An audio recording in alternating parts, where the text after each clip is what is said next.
Richard Osterud with Epic 180, and I'll just put this one down. Richard, it's all yours. Thank you. Let me get up. So basically the last time we did this was in March or May, I don't remember. So we did some updates back then, and it's mostly keeping us updated on what's going on, new stuff, and how it can help us do better with our social media. Most of us, I think, do it ourselves, right? We try to be as proficient as possible and save some money on it because it is expensive if someone's managing it for you. Depending who, you can actually, I'm pretty sure you could get some college kids or high school kids to help you out, and they would be super good at it. Then probably food and something would be good for them. So for starters, just this is July this year, Facebook is still the #1 social media outlet with the most number of active users, almost 3 billion. Then we have YouTube trailing after 2.5, WhatsApp 2, Instagram 1.4, WeChat 1.2, and TikTok in 5th place with 1 billion. Messenger and all that, we all know it. Now the interesting thing is that Facebook, WhatsApp, Instagram, Facebook Messenger, they're all Meta. So it's the same company. So, and there's definitely an overlap there with users, but we're going to see in the next slide, which is really interesting, the average time spent on social. This is in the US. TikTok is #1 now. Almost an hour a day here in the US spent on TikTok. But again, YouTube is second, and YouTube is trailing. Like, YouTube has always been really good. People search on YouTube for a bunch of things. But now everybody's following TikTok's trend. Because TikTok has done so well, has grown so fast that Instagram is doing Reels, YouTube is doing YouTube Shorts. YouTube Shorts is something you should look at if you have a YouTube channel and you're doing TikTok, or if you're doing Instagram Reels. I'll talk about it a little later, but you should post them there too. Twitter is coming back up out of nowhere. Politics and all that usually help the war. Then we have Snapchat, Facebook, and Instagram. They're hurting a lot. But again, Facebook benefits from Facebook, Instagram, what's the other one? WhatsApp. That all together, they definitely have more time spent during the day as TikTok. So some of the Instagram updates, some of these might be new to you. They were to me. And there are things that you can do that will definitely help you a little bit with your posting and how to make it easier, better. So first of all, we have the Reels template. So if you're doing Reels, it's basically like TikTok, like doing the 1-minute video, short videos. Short content is really on the rise. Let me see if it plays. So if you want to do it, if you're in a reel, you just hit the camera, and then at the bottom it says Reel Templates. And that allows you to select a template that already, let me see. Let's let it run.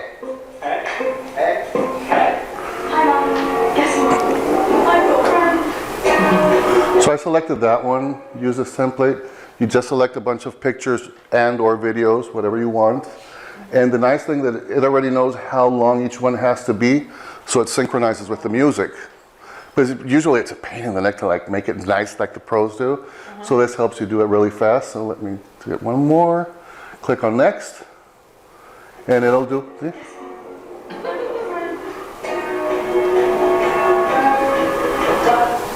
So it's very easy to do. So the Reels template. In Reels, if you're doing a reel, I don't know why, but at least on my phone, if you select Reels, and then it goes directly to the camera, it doesn't show the templates. But if you're on a reel and you click on the camera, then it'll say Reels Templates, and then you can select it from there. Now, is this only on Insta or Instagram? Okay. Facebook is doing Reels. Not all the apps have Reels for Facebook, and it's only, as far as I know, for your personal profile, not for your pages.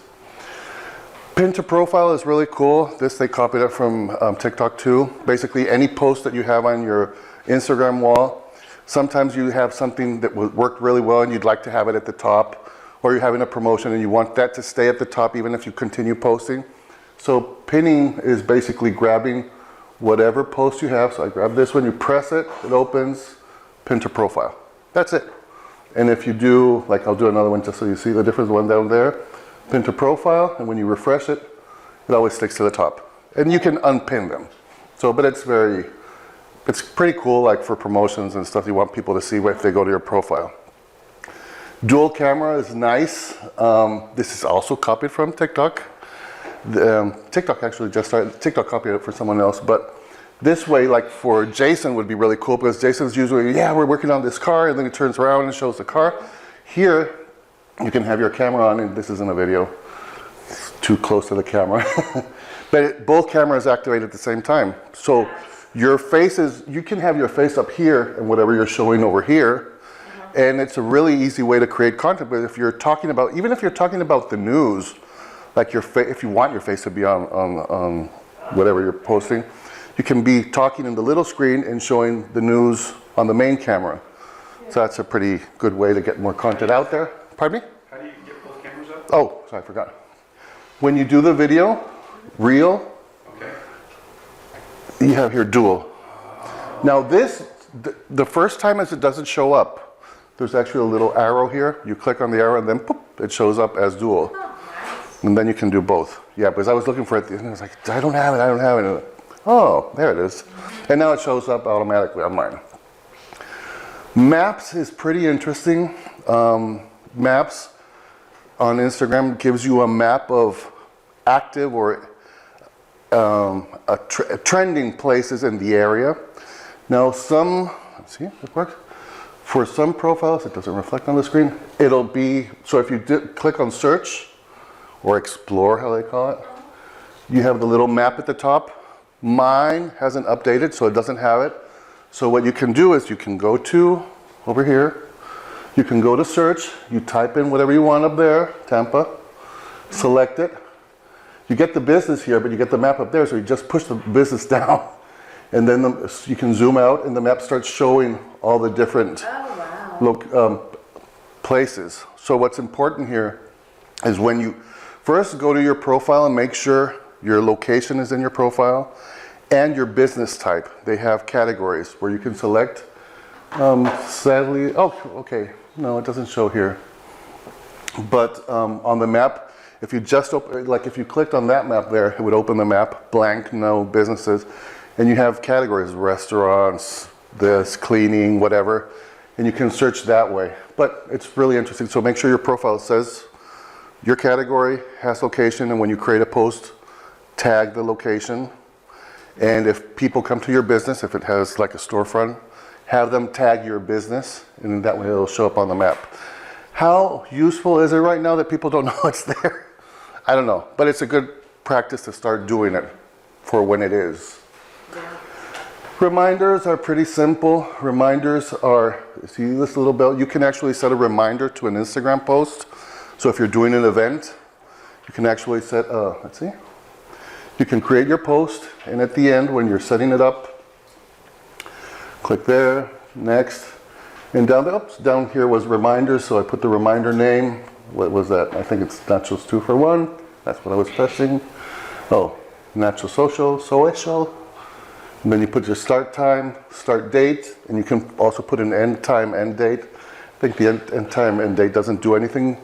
But once you do it, you get this little bell on your post. And if someone taps on the bell, they're going to get a notification inside of Instagram when your event is coming up. So that's nice for events. And collabs. Didn't load. Oh, crap.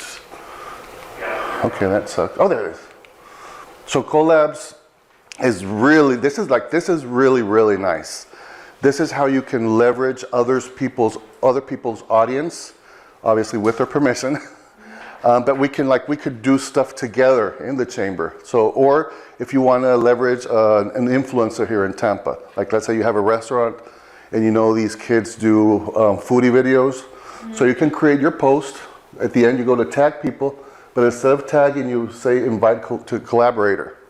You type in their name, and they're going to get a message. So-and-so invited you to be a collaborator on the post. They can click on it, view the post, and then it says accept invite, yes or no. And if they do, they get added as the creator, and it shows up on your feed and on their feed. So there you leverage all their traffic, all their followers. Obviously, sometimes you're going to have to pay them for them to accept, but if it's within the chamber, I'm sure some people would be happy to do that. Good ideas for collaborations would be, well, to get the word out there. If you want to do networking, leverage, if you have like similar customers, but you're in different business types that you're non-competing, well, you can do a collaboration. I'll do mine, you do yours, and we'll both benefit. If you want to do a giveaway for charities is really cool because they can leverage, the charity could leverage an influencer, and I'm sure an influencer wouldn't say no to a charity. So this is really, really exciting. This kind of started recently, and it facilitates the whole way to do it, because before you would have to tell someone, send them the post, or have them post it on theirs and tag you. This way you just initiate the whole thing. If they say yes, it goes through, and if they say no, nothing happens. It's always on your side, and no one sees it hasn't been shared by the other person, so you're cool. And okay, so that's for Instagram. I was speaking with Jason when we did the pub crawl, and he was like, yeah, TikTok, and I'm doing TikTok, and I don't get people to see my TikTok. So more than updates on TikTok, it's more best practices. So why is it important? Definitely because we're getting almost an hour a day, 23 hours a month from TikTok, but still, again, YouTube, Facebook, WhatsApp, Instagram. So all these, the same company, remember that.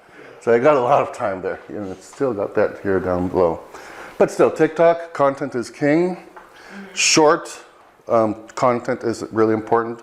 That you can now do videos up to 10 minutes, but people on TikTok are used to seeing shorter things. So you have to condense it. Let's see. If you want to start from scratch, it would be a really, really good idea that either you commit to doing it once a day, at least for a month, or record a bunch of videos and every day post it. I would say to keep them under 30 seconds, actually. You're going to get more view through, and that tells TikTok, oh, people are seeing the whole video. There are tricks on how, like if you put just a video and text on it, and you know that people won't be able to read the whole text in a minute, it's something really good, juicy info, they're going to watch it again and again because they want to read it. But yeah, 30 seconds, actually even 15 seconds. I remember when Instagram started doing the stories in Facebook, I was like, oh my God, how are you going to say something in such little time? But you can, and actually now it feels like, that's a long time to record a video. Just think about it, but what will provide value, that's super important. What does your customer want to know, or your end user want to know? Sometimes, my biggest mistake sometimes is like, oh, this is really exciting, I start talking about it. No one cares. I'm the only one that cares, and a couple of other nerds. So figure out what they want to know and talk about that. And think about what other topics. So TikTok is very broad. If you go very narrow on your topic, your business, your ideal customer, you'll probably end up nowhere. You have to go a little broader. Go in with other stuff like personal stuff, your hobbies, interests, skills. Talk about things that bring in a wider funnel, but that will allow TikTok to see, oh, this is interesting, and it will show it to more people, and there's more chance for your right people to see it. And if you're showing it to the whole world, someone in the local area might see it, and if you're doing the tagging and everything correctly, for sure. Teach, that's really good. People like to learn things in 30 seconds, even if it's something quick, like, yeah, a tip or teaching something is good. Your opinion, even if you get haters, it doesn't matter. Every conversation is engagement, and that helps. Don't take it personally. You always will get a hater, no matter what. Even if you're talking about how lovely the world is, someone's going to say, you're an idiot, it's all a mess. If I say, I love you, well, I hate you, so don't worry. Haters, you're not doing it right. Yeah, haters are always going to be haters. That's why they have the name haters. Think about the frequently asked questions your customers make and respond them on TikTok. You can think about common mistakes that people go through, like when planning your budget for the year. If you plan it, usually people just say, oh, I can spend this much, and that's the huge mistake because this and this and that. Warnings, what they have to look out for. Because people want to know stuff. Like, they don't really want to do stuff, they want to know stuff. Like, they want to go someplace and speak and seem intelligent.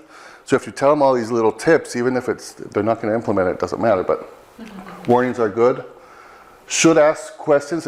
I'm not meaning that you should ask questions. You should ask questions, but you can also talk about questions your customers should ask that they don't ask.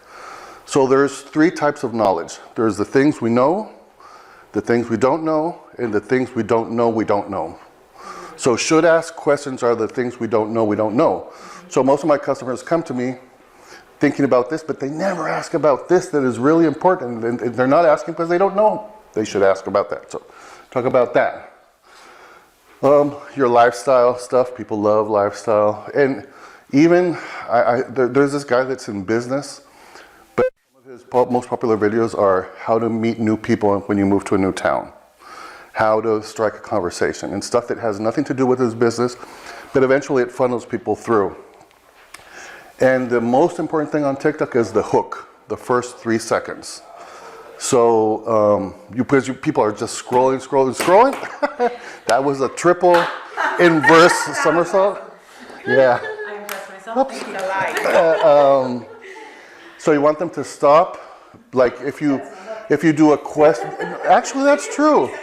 I've seen some videos like I mean, really bad, but they're skating on the what do you call it, on the bars, and they fall and hurt themselves, and like, ow! And suddenly someone starts talking about something else, and you're like, well, at least they stopped.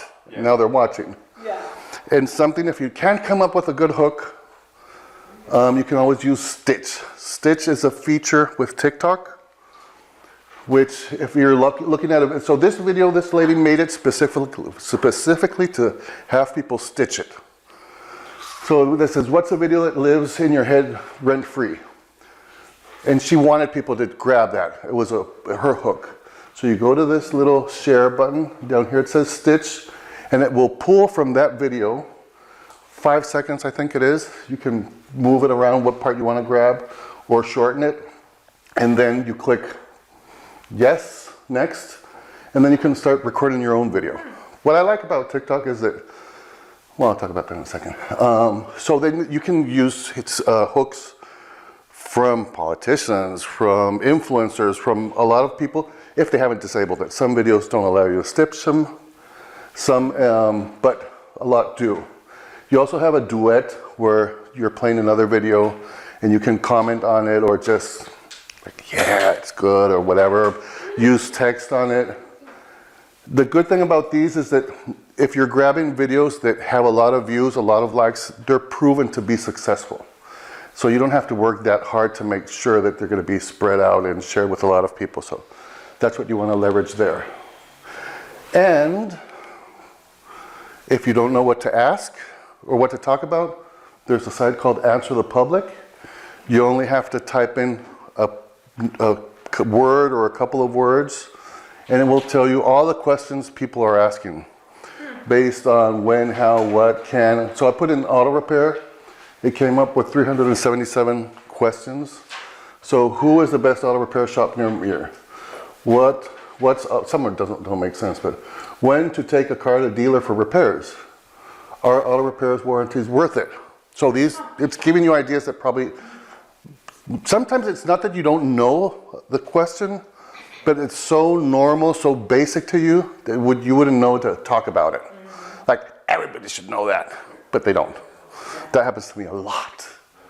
And another one is BuzzSumo. If you want to ride like a wave, a trend, or there's something that's going on, if you type in a topic, it'll show you the social media posts that are most talking about that topic. Some are going to be, well, depending how narrow it is, are going to be really recent, relevant. Some won't. But it's a good place to look. Like you can always, like the hurricane, and then, so did you plan financially for a catastrophe, or how to recover after a catastrophe? And you talk about Irma and stuff like that. But BuzzSumo will tell you what's trending. And it's super, super important that you repurpose your content. This is what I was saying before. I would recommend that you either record with TikTok app or CapCut. I use CapCut because it's basically the same interface as TikTok. It's the same company that owns TikTok owns CapCut. I know some people say that, well, they're Chinese, so I don't want to use them. Okay, but if you don't want to grow your business, it's up to you. So yeah, they're there. They're going to be there. So if you're using the TikTok app and you saved your video, you can use this SnapTik to download it without the watermark. You don't want to repost your TikTok videos with a watermark in other platforms. If you're using CapCut, it doesn't matter. It comes without a watermark. You download it, and then you would upload it, well, to TikTok. Make sure when you're doing your video on TikTok, I missed this for a long time. At the end, when you're about to post it, you put the description, the tags, location, and then there's an option for thumbnail. If you click on the thumbnail, you can add a text or something that draws attention, that tells people what your video is about, so it's easier to search, find, and tell them to click on it to watch it. Once you enter the description, hashtags and all that, actually copy it and either paste it in Notepad or do everything straight through and go to the other social sites. Go to YouTube Shorts and just upload the same video and paste in the description and tags. Go to Instagram Reels, do the same thing. Go to LinkedIn, do the same thing. Go to Twitter, do the same thing. I try to do, again, Facebook Reels didn't let me do that because you can't do it for pages. But YouTube Shorts, what I was saying, is growing fast. YouTube is pushing it really hard, and when the social media sites want to push a feature through, they favor people who publish in this specific feature. So actually with TikTok is so good because it shows your videos to so many people. It's kind of like Facebook 10 years ago. Like you'd post on Facebook page and a lot of people would see it. And now everybody complains, oh, I post on my page and no one sees crap. TikTok is the same. At some point, TikTok is going to have more leverage than the user does. And they're going to start to show less and less and less, or give you less reach. And they're going to want you to pay like Facebook does right now. So YouTube is totally pushing out the YouTube Shorts. So more people are going to see it. Leverage that, and you don't have to do more videos. You just use the same videos you already did. Just post them in a bunch of places. It takes 10 minutes tops to grab a video and post it in all 5 social media sites. Snapchat, I have not tried that. I really don't understand Snapchat, so I don't do that. But you can do if you want to use it. And if you're not good on camera, ta-da! There's these new, nice virtual avatars. So this isn't a real person. You just type in what you want them to say, and they'll say it, if it works. It is incredible how realistic these new AI humans can be. Pretty soon, the Upper Tampa Bay Chamber of Commerce will be using AI avatars as their spokespersons. That's super nice. This 3-day event is the Tampa Bay area's largest and most authentic Oktoberfest. The event features I just grabbed some text to make an example, but it's super, I like it, super realistic. It's movio.la. You get like 1 free minute if you want. This is like 38 seconds, the whole thing. But it costs like $3 per minute, so it's not that expensive. If you consider what it would cost to hire a kind of, not even an influencer, someone who does videos for TikTok, usually they charge between $20 and up per 30 seconds. Wow. So $3 a minute is really cheap. You can get, for $30, you get 20 videos in a month. I mean, if you want to use that, obviously. And the cheapest is you being on camera on your free time. But sometimes it's so hard sometimes it's so hard. Well, you still, I mean, if you hire someone to type it in, but it's really, I mean, to me it's impressive.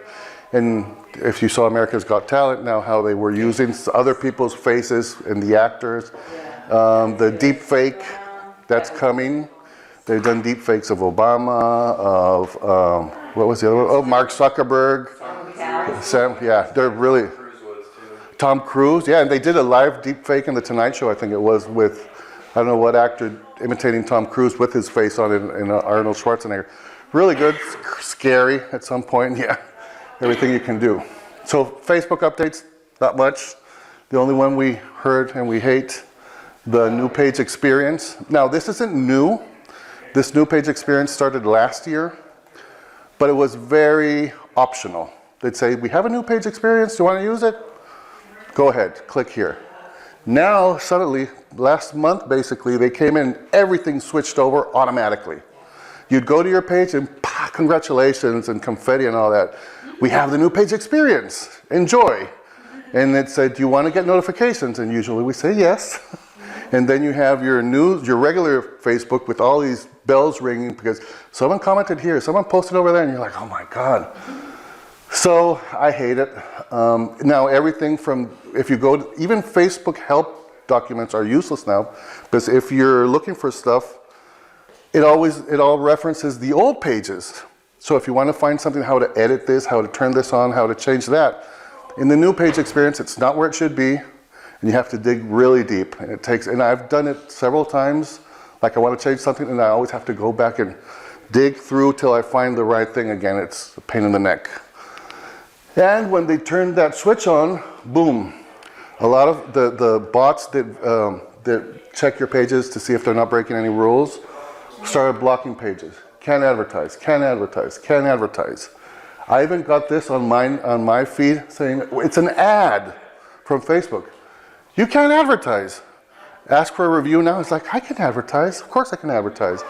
But why am I getting this ad over and over again? And I hadn't checked my account. Turns out I couldn't. I could advertise for other people, but not on mine. So yeah, this has been very painful.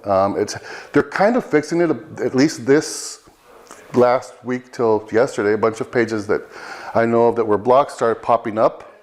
If your page was blocked, or if you were running ads and it got blocked and now it turns back on, be careful, because the ads that were turned off when it got blocked, they're going to be on again, and you're going to start spending money for stuff that you maybe don't want to spend any money anymore. A friend of mine called me just like an hour before we came here, like, I got a bill for $200 from Facebook, and I don't know what's going on. It's like, we have some ads on. Well, my account was blocked. Oh, now it's not blocked anymore. So, Alex. And then, other than that, they've changed on the advertising side of the platform. They have the new Advantage Plus everything. Advantage Plus campaign budget, Advantage Plus placement, Advantage creative, optimized text. So the Advantage Plus campaign budget, it's basically Facebook saying, we will take care of everything. You just give us a budget and we'll see who sees it, what ad, what campaign, whatever. The Advantage Plus placements, basically the same thing. You give us the ad and we'll see where we should show it to get the best response on Facebook, Instagram, on other people's sites, and Reels, wherever. The Advantage Plus creative is interesting. That one will say, look, you can probably get better results if you let us play with your pictures. So you create an ad, you get the picture, and they will either crop it to adjust it, like if it's for a story, it'll make it vertical. Or if it's too dull, it will change the brightness and make it sharper, nicer. The thing is that sometimes it will crop it, and like if it's a wide picture and it crops it, you're cropped from here to here, or from here to here. So make sure you're using something that will work when it's cropped. And then they have the optimized text per person. Also, you usually create, like in your ad, you have the post, then you have the picture, then you have a title, and then a little description that no one ever reads. Facebook says that, well, if you're optimizing, some people will respond better to this information other than that, so we might put the title on top or the description on top and the post at the bottom, and kind of messes things up. But to them, their AI and their machine learning is really good, and they know how to make things convert better than we could ever expect to do that. Why? Oh, okay, I'll show you in a second. But there are some campaigns that are working really well. Probably last year we started talking about the iOS 14 and how they block the cookies and how you can't track things anymore. Ads that are working really well right now are lead ads and messenger ads. Why? Because they're inside of the Facebook ecosystem, and that way everything is tracked correctly inside of Facebook, no matter what Apple or Chrome or Google does. And, maybe this way. And again, if you're going to advertise, consider Facebook. There's 3 billion people actively on it. So even if you're B2B, some people tell me, oh yeah, but I'm B2B and my customers aren't on Facebook. Yes, they are. They're not searching for anything on Facebook. They're not searching for your business on Facebook, but they're on Facebook. So if you come up with the right post and target them specifically, they'll see it. And if it's interesting, they'll click on it. It's like a magazine. if you know that your CEO's fish, you could put an ad for something business related in a fisherman's magazine. Because someone might see it and they'll go look for it, call, or whatever. Facebook is like a magazine. The other great alternative to advertise, well, yeah. But these two, lead ads, messenger ads, are working really well. Depending how you build them, you can get really good results cheaper. I would always recommend a smaller business to use Facebook over Google. I'll show you why in a second. Because definitely it's more cost efficient and it's pretty easy enough that you can do it yourself if you want. But Facebook knows everything about us. We've told them since the beginning who we are, where we live, what we like, what music we like, what books we like, who are our friends, where we go to eat, we tag people, we do a lot of stuff. Facebook has 52,000 psychographic and demographic data points on each one of us. So they can predict basically what else you're gonna like. And that's why they got into the whole hearing because of Cambridge Analytica. It's not like they didn't know it and nobody knew. Like, you're telling Facebook all this stuff. The problem is with Cambridge Analytica, there was a leak. So other people found about it.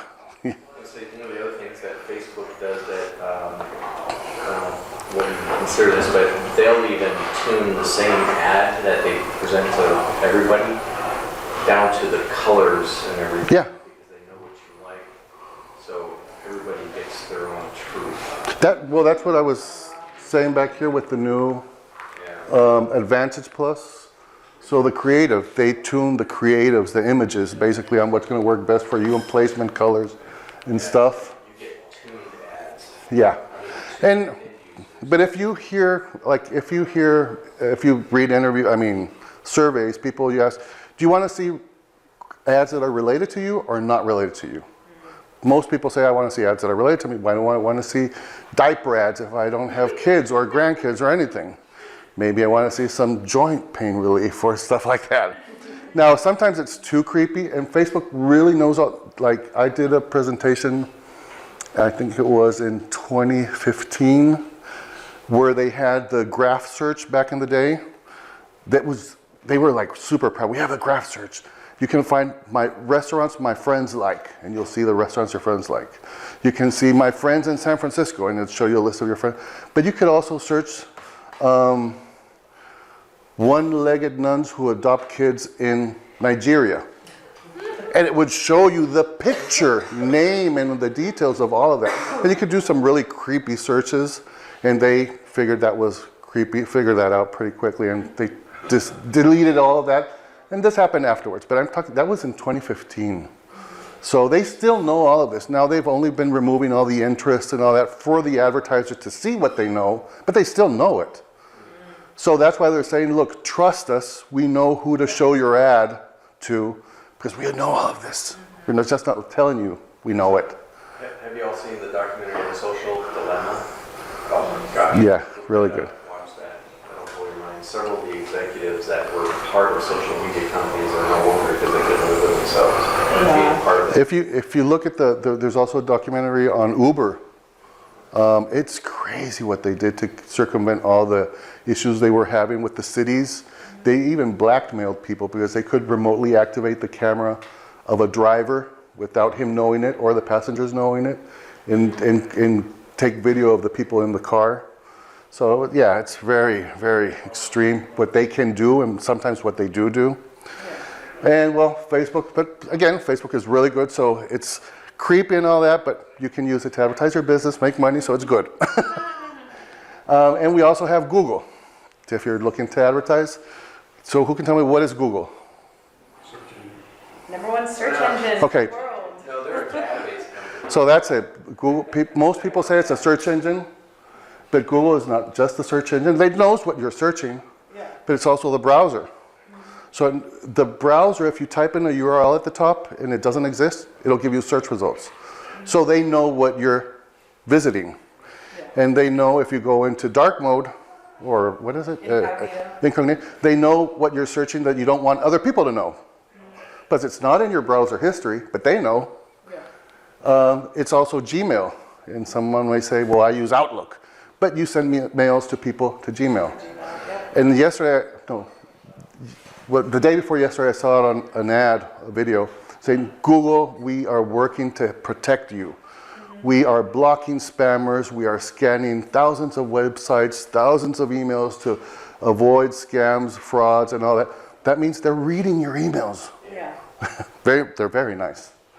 But they're also Google Maps. So they know where you are, where you've been, where you're going, how fast you're going over the limit. Maybe you'll see a little insurance ad. They know, and they can correlate all the information. So if you're going someplace and you are tagging something else, they'll show you an ad for a restaurant in that location. They're thinking ahead of you. They're also Android. Everyone who has an Android, they can hear your calls. They can see who you're calling. They monitor all that. Obviously, they're YouTube, so they know what you're searching for. What is your next hobby going to be about? What are you worried about? What is this little spot I have in my arm? Anything, what you're going to cook for dinner. And they're also Google Calendar.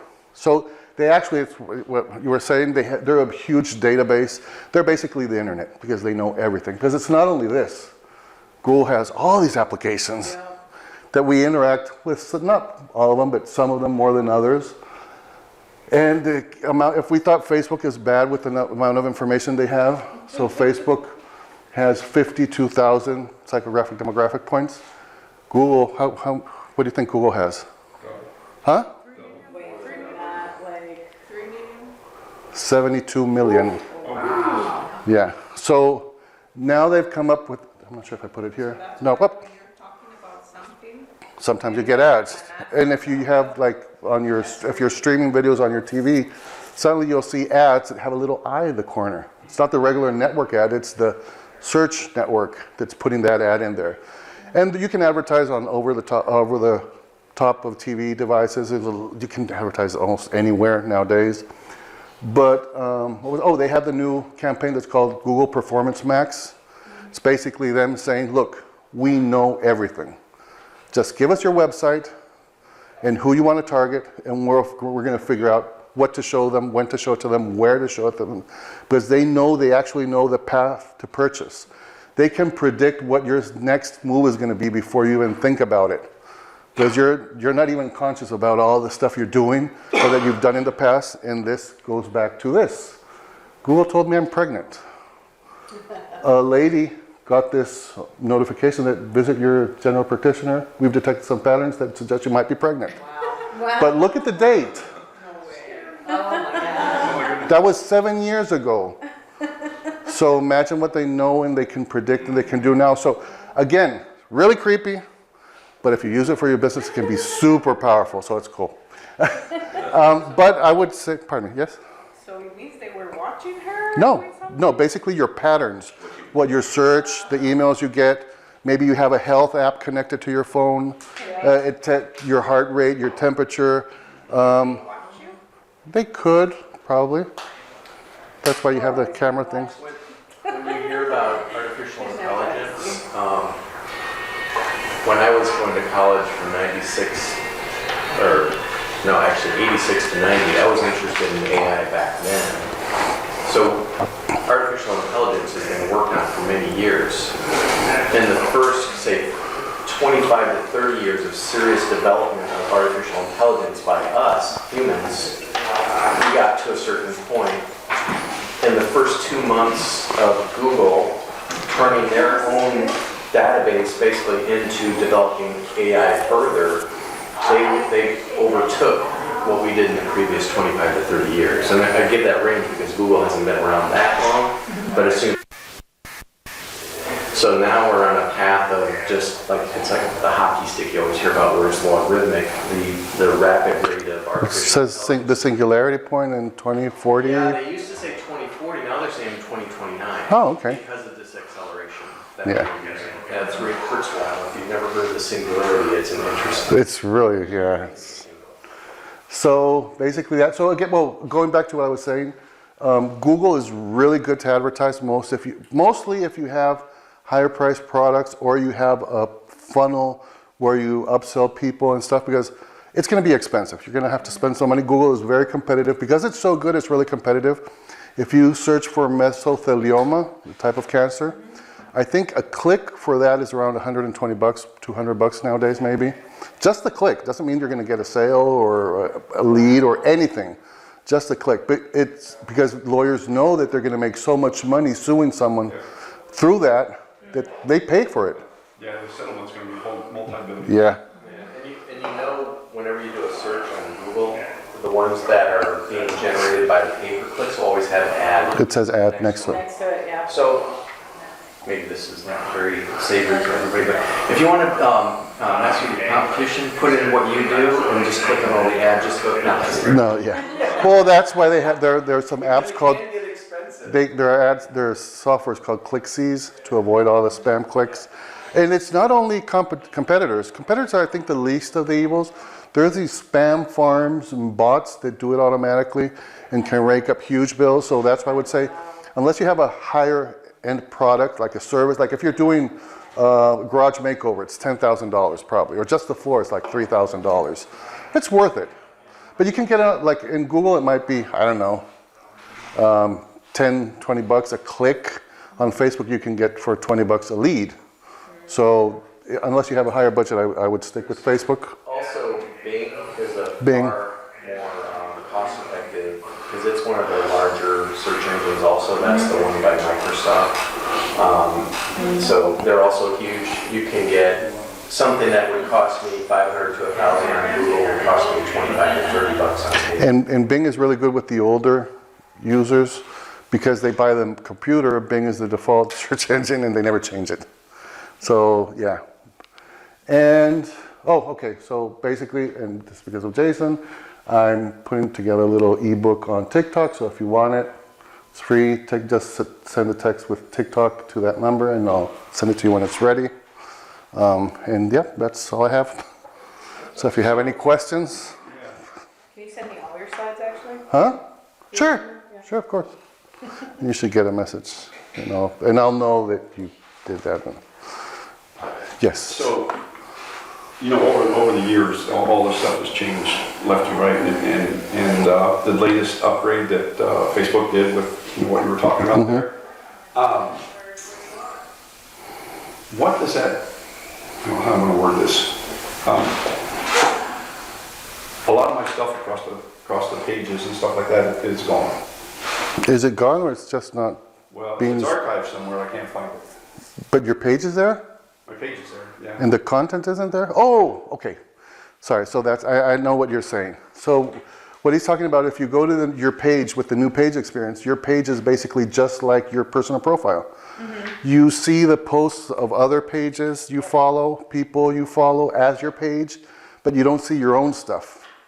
So basically go into incognito and look at your page in incognito. Your stuff is still there, but it's that other people will see it. So basically everything is now a page, like all the profiles, if you look at your personal profile and you have an issue and you go to Facebook help, they say, what page is it? And it's your personal profile, but they talk it. So everything works as a personal profile, even the pages. So now you can follow, tag, and do a bunch of things. And use your page as if it were a personal profile, but you're going to get that feed as a personal profile. But your stuff is still there. It hasn't changed. You just have to go to it from a different view to see your own stuff. Pain in the neck. So when you were talking about the videos, so you're talking about doing all video on phone. I would recommend that, yeah. Like I'm recording this, but I'm just using it because the battery will last longer and I don't want to fill up my iCloud. Yeah, Doug wants a copy of it. Okay, cool. But the videos, actually videos on your phone, people trust them more because they're more like raw. They're not so planned. So actually now like the #1 recording device is the phone. Okay. Even big companies are telling people record with your phone because they want to get the look of a phone recorded video. It looks more down to earth, realistic.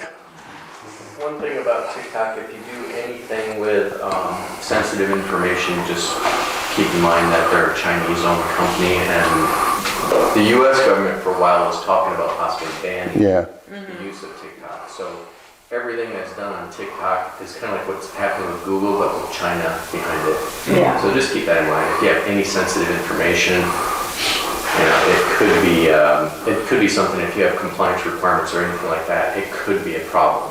Especially if you're doing anything with the federal government. Yeah, oh, definitely, definitely. I would be if you're doing something with the government, I'd be very weary of you sharing any of that on any platform.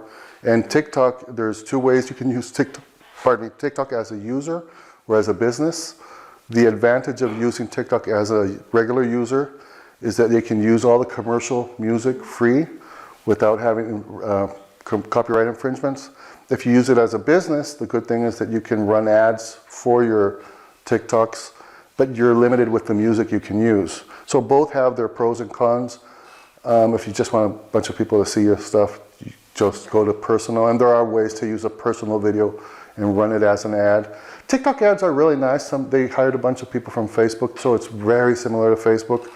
And you can the difference between TikTok and Facebook with the ads is that with Facebook you need a page that advertises.